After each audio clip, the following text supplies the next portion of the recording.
I marts 2014 besøgte jeg Varangerhalvøen for 3. gang. Dengang med det ene formål at fotografere overvintrende svømmefugle i Båtsfjord Havn, med særlig fokus på kongeedderfuglen.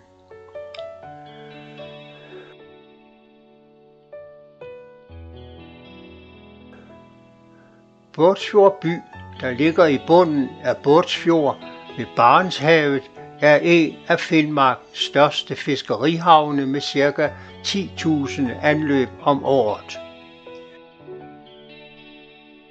Historisk set undgik byen delvist den brændte jords taktik, da de tyske tropper i 1944 trak sig tilbage forfulgt af den Røde Hær. En falsk melding om, at de sovjetiske tropper befandt sig i umiddelbar nærhed, fik de tyske soldater til at flygte over hals og hoved, og de nåede kun at bombe havnekajen og sætte ild til olielageret. Byen fik derfor stor betydning for genrejsning af Finnmarken. Byen med den isfri havn er også en vigtig lokalitet for overvintrende svømmefugle. Det gælder stellersand, havlit, edderfugl og kongeedderfugl.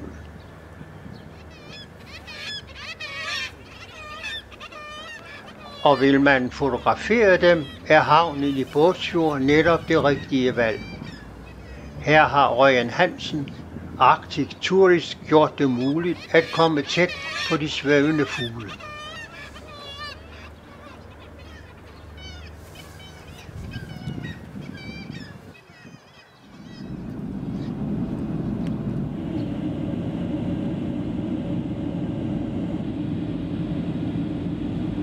Rejsen fra Aalborg over Oslo med skift i Kirkenes,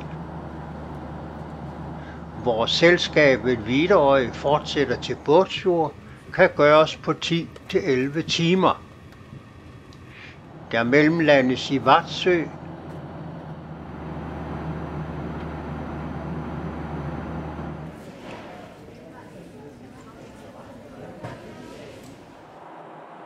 og senere i Vardø.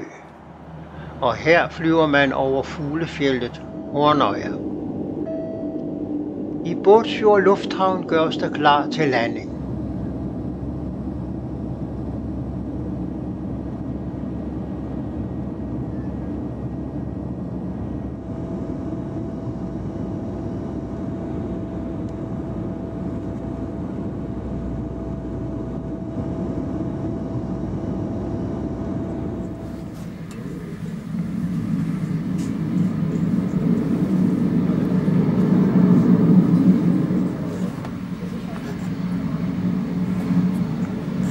Og ved den ret nye terminal bliver jeg hentet. Sover et par timer på Polarhotellet, for allerede klokken 4 at blive hentet og kørt til havnen. Her møder jeg en tysk, 2 polske og 2 norske fotografer, og bliver derefter sejlet ud til det største af de 2 fotoskjul, der er fortøjet i en rolig vig.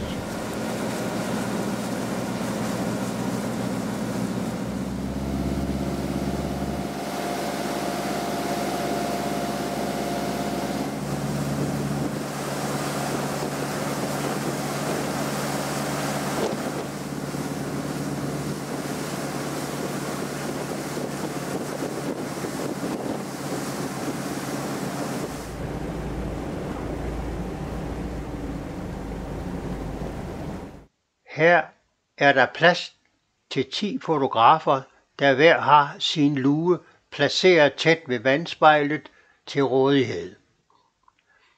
En god position, når man skal fotografere fugle på vandet.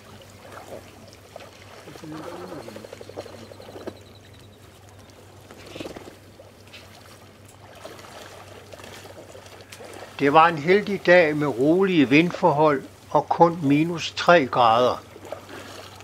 Fuglene flygter naturligvis, da vi ankommer, men ret hurtigt vender de tilbage.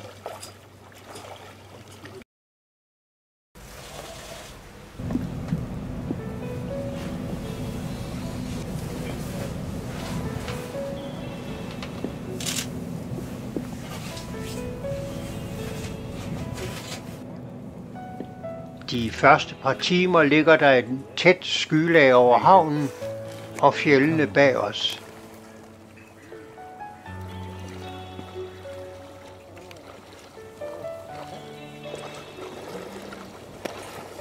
Men da sollyset bryder igennem, opstår der i et samspil med sollyset og de omkringliggende bygninger et farvespil, der er kongeedderfuglen værdig.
Det kræver ikke de store vanskeligheder at skelne mellem hannen af kongeedderfugl og hannen af edderfugl. I pragtdragt bærer den en stor orangefarvet pandeknop, koralrødt næb og blålilla isse og nakke. Dertil kommer de sorte segl på skuldrene. Et fænomen vi også ser på hunden, dog ret små. Når det går let med at skelne de to arter hanner fra hinanden, kan det imidlertid være vanskeligt at skelne de to arter hunner fra hinanden. Men ser man en edderfuglelignende hund med mørkt næb og et smil på læbvigen, er man på rette vej. Kongeedderfuglen yngler cirkumpolat fra Svalbard og østover langs Nordruslands kyster og Ishavskysten, videre langs Nordamerikas og Grønlands højarktiske kyster. Hannen hos Stellersand står i pragtdragt ikke tilbage for kongeedderfuglen. Ganske vist har den ikke kongens iøjefaldende røde og gule farver, men det hvide hoved i kontrast til den sorte halsring, de lange sort-hvide skuldrefjer, bryst og flanke holdt i rustrøde farver, danner tilsammen et farvespil, der vækker beundring. Læg i øvrigt mærke til nogle adfærdsmønstre, der træder tydeligt frem her. En kortisering, hvor hannen løfter sig op i vandet og kaster hals og hoved frem og tilbage, og hvor begge køn efter dykning skyder op som en prop i vandet.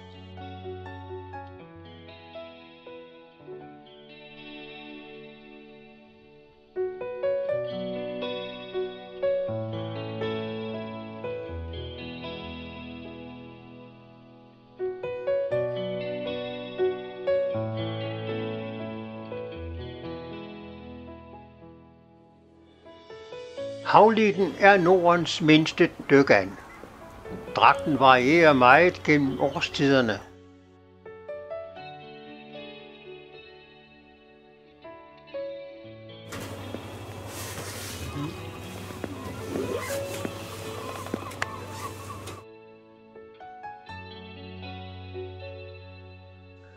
Hannerne bærer dog i alle dragter lange halefjer og er vel smukkest i vinterdragt, som ses her.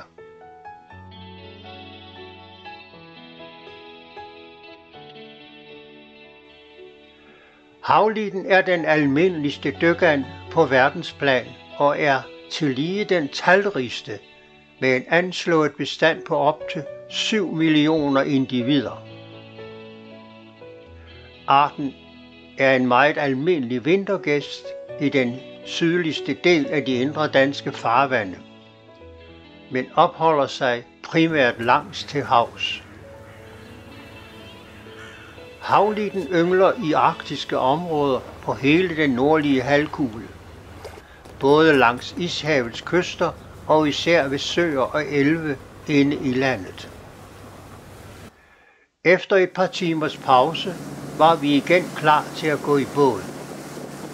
Der havde vi i de næste 2 timer, i modsætning til fotoskjulets enøjede hul, udsyn hele horisonten rundt. I et skiftende vejrlig med sol og høj himmel og med blæst og snebyer sejlede vi på kryds og tværs rundt i havnen, ind i vige og rundt om øer og mindre skær, alt sammen styret af, hvor fuglene befandt sig. Det giver en del forstyrrelser, men også mange muligheder for at fange fuglene i flugten. En enkelt gråmåge holdt til på kajen.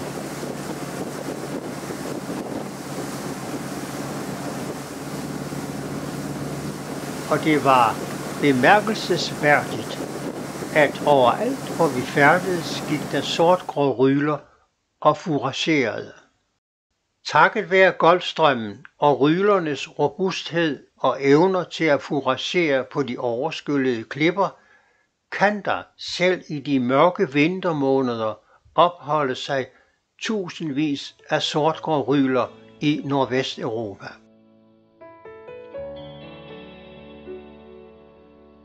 Næste dag havde jeg igen haft mulighed for at komme i fotoskjul, men dertil rakte min økonomi ikke. Derfor blev jeg i byen og gik ud til kysten.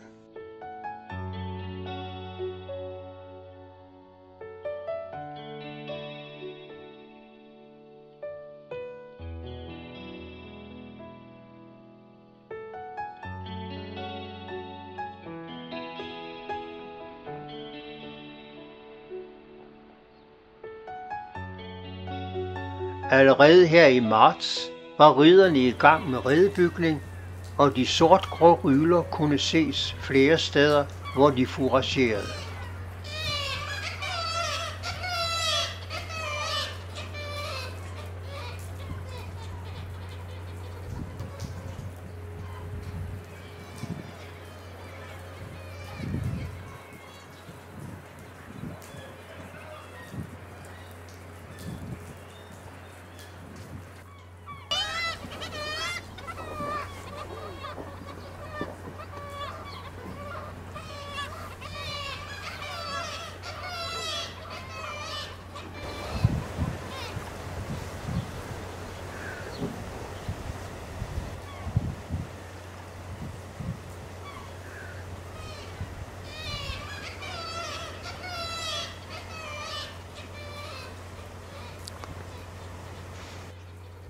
Syd for Båtsfjord ligger Vardø, og øst for byen finder man Hornøya, Norges østligste fuglefjeld.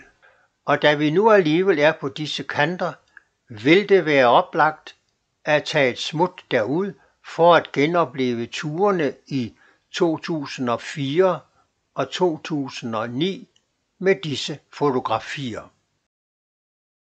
I april 2009, hvor vi var uden for turistsæsonen, fandt vi en lokal bådejer, der var villig til at sejle os ud til øen.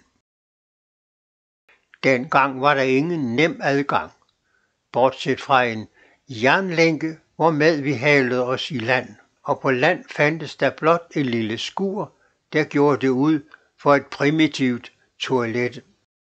I dag er der helt anderledes komfortable forhold. Samme år, 2009, indledte gruppen Biotop sit arkitektoniske arbejde med at gøre Varanger til en eftertragtet fuglelokalitet med mange fine bygninger fordelt på gode lokaliteter. Men fuglene er de samme, dog i vigende antal.